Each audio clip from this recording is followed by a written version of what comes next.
রাতে নয়, এবার দিনের আলোতে ইসরায়েল জুড়ে চলছে ইরানের মিসাইল বৃষ্টি। ইহুদি ভূখণ্ড লক্ষ্য করে আবারও দফায় দফায় অর্ধশত ব্যালিস্টিক ক্ষেপণাস্ত্র হামলা চালায় তেহরান। ফলাফল ধ্বংসস্তূপে পরিণত হচ্ছে তেল আবিব সহ বিভিন্ন শহর। ইসরায়েলের আকাশ প্রতিরক্ষা ব্যবস্থা ভেদ করে এসব ক্ষেপণাস্ত্র আঘাত হানে মধ্য উত্তরাঞ্চলের বিভিন্ন স্থানে। মাটির সাথে মিশে যায় বহু আবাসিক স্থাপনা। ধ্বংসস্তূপে চাপা পড়েন অনেক ইসরায়েলি।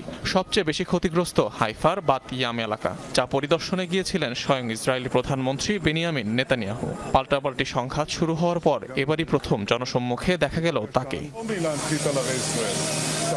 বেসামরিক নাগরিক, নারী আর শিশু হত্যার জন্য ইরানকে চরম মূল্য দিতে হবে। এটা তারা ইচ্ছাকৃতভাবে করেছে।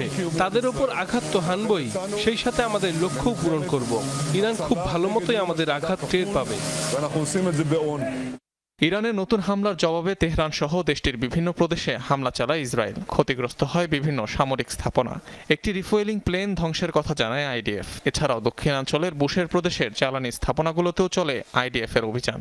সামরিক ঘাঁটি, পরমাণু কেন্দ্র এবং বাণিজ্যিক এলাকা থেকে দেশটির নাগরিকদের দ্রুত সরে যাওয়ার নির্দেশ দিয়েছে ইসরায়েল।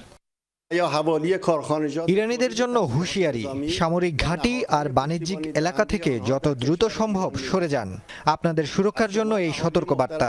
পরবর্তী নির্দেশ না দেয়া পর্যন্ত ওই এলাকাগুলোতে ফিরবেন না। এসব স্থাপনার কাছাকাছি অবস্থান আপনার জীবনই হুমকির মুখে ফেলবে।